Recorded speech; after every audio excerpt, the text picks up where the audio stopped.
Unconscious है भी है कि नहीं है। ठीक है, अब अनकॉन्शियस इसको कैसे आप चेक करोगे कि ये अनकॉन्शियस है कि नहीं है, कैसे? सबसे पहले करना क्या आपने, जो बंदा आपको अनकॉन्शियस हालत में मिलेगा वो किस पोजीशन में होगा?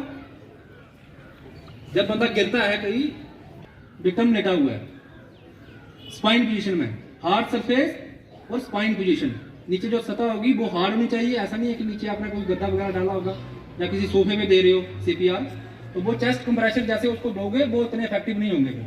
ये कुछ छोटी छोटी चीजें ध्यान में रखनी है। Hard surface, spine position, number 1। Number 2 क्या करना है आपने, उसके शूज वगैरह रिमूव कर लेने हैं, जैकेट वगैरह रिमूव करनी है, टोपी वगैरह अगर लगाई होगी, ये सारा कुछ आपने रिमूव करना है। रिमूव करने के बाद क्या करना है,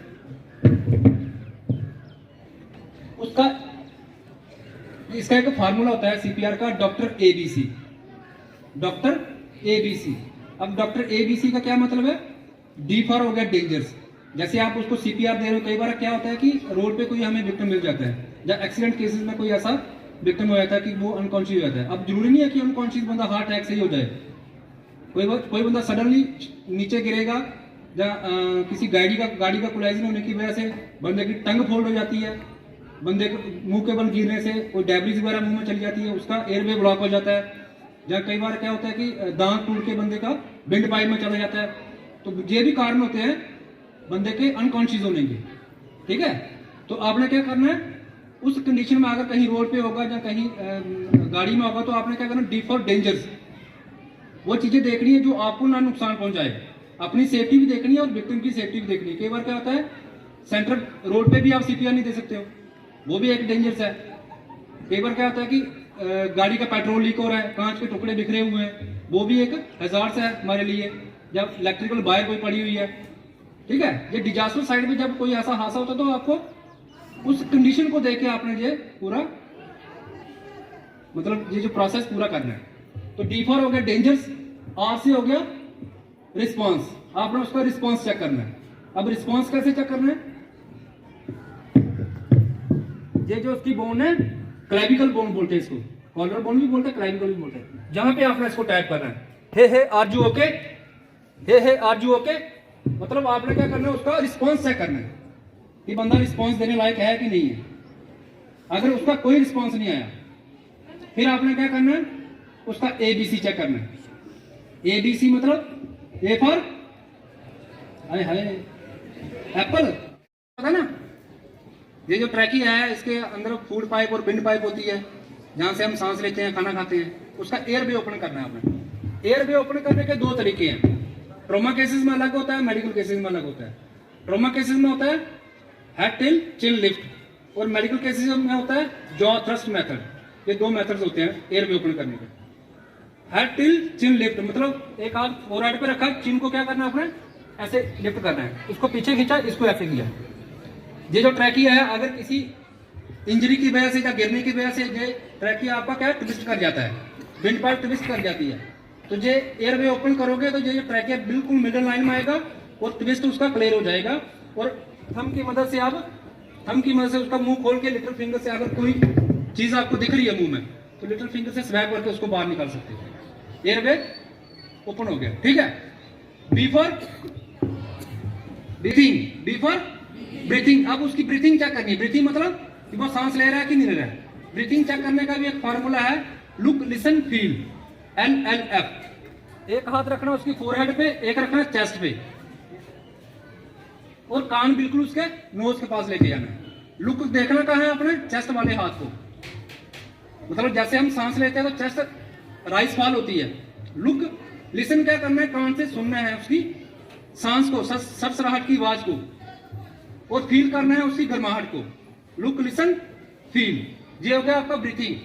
सी से क्या हो गया, सर्कुलेशन। आप सर्कुलेशन कैसे चेक करोगे, सर्कुलेशन डॉक्टर के पास जाते हो ना, कई बार फीवर हो जाता है तो डॉक्टर पल्स देखता है, ऐसे पकड़ता है ना, हमारी नब्ज ऐसे पकड़ता ना, तो जहां पे एक पल्स होती है, ये जो थंब वाली साइड दोनों हाथों में एक पल्स होती है, जिसको बोलते हैं रेडियल पल्स।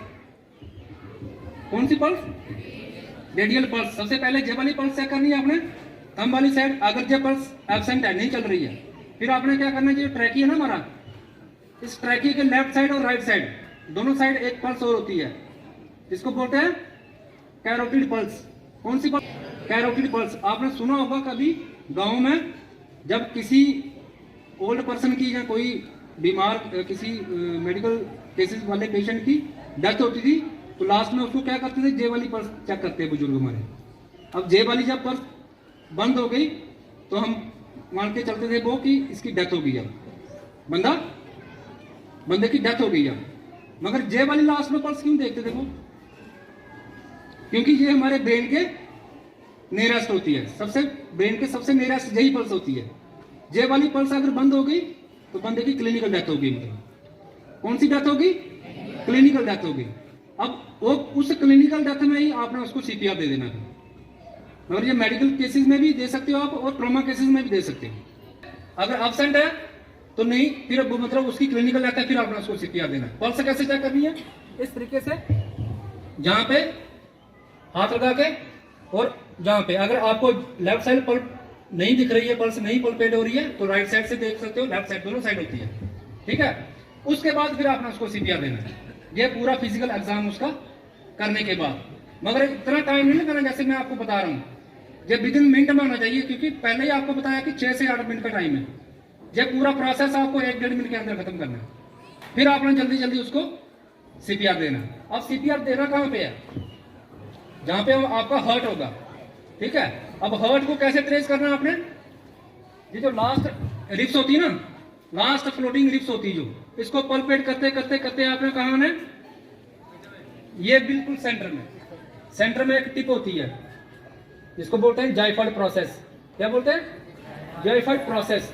इस प्रोसेस से 2 फिंगर ऐसे लेनी है, प्रोसेस से 2 फिंगर ऐसे रख लिया, और मास्टर हैंड जो होगा आपका उन फिंगर के ऊपर रख देना है। मतलब ये आपका इस हाथ के नीचे हर्ट हो गया। और दूसरा जो हाथ है जो फ्री हैंड है, इसके साथ आपने क्या करना है? अगर आपके साथ कोई बॉडी है आपका, और ठीक है, तो उसको बोलना है आपने कि इसको 2 mouth to mouth rescue breath दे दें। 2 mouth to mouth rescue breath दे देने हैं। अब mouth to mouth rescue breath क्यों देने हैं?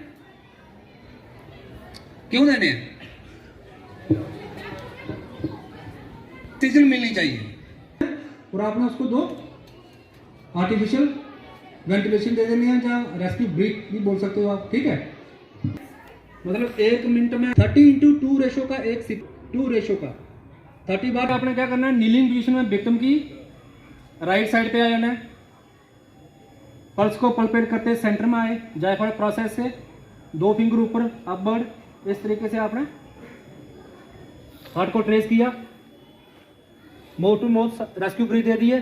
फिर आपने क्या करना है? ग्रिप बनानी है इस तरीके से, और बॉडी वेट बिल्कुल आपने अपने शोल्डर पे ले आना है, एल्बो बिल्कुल स्ट्रेट रखनी है।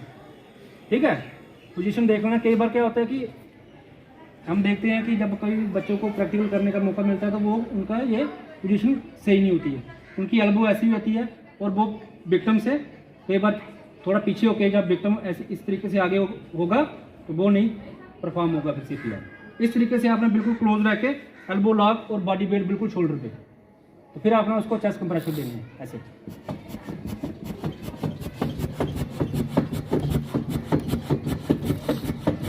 मतलब दोनों बाजू का वेट बराबर जाना चाहिए, दोनों बाजू का वेट जो फोर्स है दोनों बाजू की लगनी चाहिए। वेट जो आपका दोनों शोल्डर का एकदम बैलेंस में होना चाहिए, और डेप्थ कितनी होनी चाहिए उसकी? एक जो चेस्ट कंप्रेशर आप दे रहे हो, कंप्रेशर की डेप्थ जो एक अडल्ट बंदा होगा, अडल्ट पेशेंट होगा, 3 से 4 सेंटीमीटर। कितनी होती है? 3 से 4 सेंटीमीटर इसकी डेप्थ होनी चाहिए। अब ये भी नहीं है कि पूरा बॉडी वेट ही झुका दोगे उसके ऊपर तो उसकी रिप्स तोड़ दोगे, इस चीज़ का भी ध्यान रखना। ठीक है, मतलब ये 3 से 4 सेंटीमीटर में भी आपकी इतनी फोर्स लगेगी, क्योंकि ये जो रिप्स केस है ना हमारा, ये बड़ा हार्ड होता है, इसको प्रेस करने में बड़ी फोर्स लगती है। 3 से 4 सेंटीमीटर इसकी डेप्थ होनी चाहिए, और रेशो कितनी होनी चाहिए? 30:2 रेशो। 30 बार चेस्ट कंप्रेशर, 2 बार mouth to mouth rescue breath, और इससे उसकी कैरोटिड पल्स चेक कर लेंगे। अगर टाइमली आपने उसको रेस्क्यू मतलब जो सीपीआर का पूरा दे दिया, प्रोसेस कर दिया टाइमली, 6 से 8 मिनट के अंदर अंदर, तो मतलब 50-50 चांस होते हैं बंदे के रिवाइव होने, 50-50 चांस। और हमारे जब कई बार जब यात्रा जाती है ना, अमरनाथ यात्रा, तो हाई एल्टीट्यूड में वैसे भी ऑक्सीजन लेवल कम होता है, तो हमारे जो एसडीआरएफ के वहाँ पे जो ड्यूटी दे रहे होते हैं हमारे जवान, तो हर साल मतलब 8-10 विक्टिम को सीपीआर से रिवाइव करते हैं। कार्डियक अरेस्ट हो जाता है जल्दी जल्दी, हाई एल्टीट्यूड में ऑक्सीजन वैसे भी कम होती है, तो यात्रु क्या करते हैं कि जल्दी चढ़ने की कोशिश करते हैं, तो कार्डियक अरेस्ट हो गया तो बंदा अनकॉन्शियस हो गया। और अनकॉन्शियस के बाद हमारे जो हमें जब मैसेज आता है या फ़ोन पे कॉल आती है कि इस तरीके से कोई हादसा हुआ है, तो हमारे एसडीआरएफ की टीम जो 100 मीटर पे 2 बड्डी में हमारे बंदे खड़े होते हैं। तो हर साल मतलब यही हमें लास्ट में सुनने को आता है कि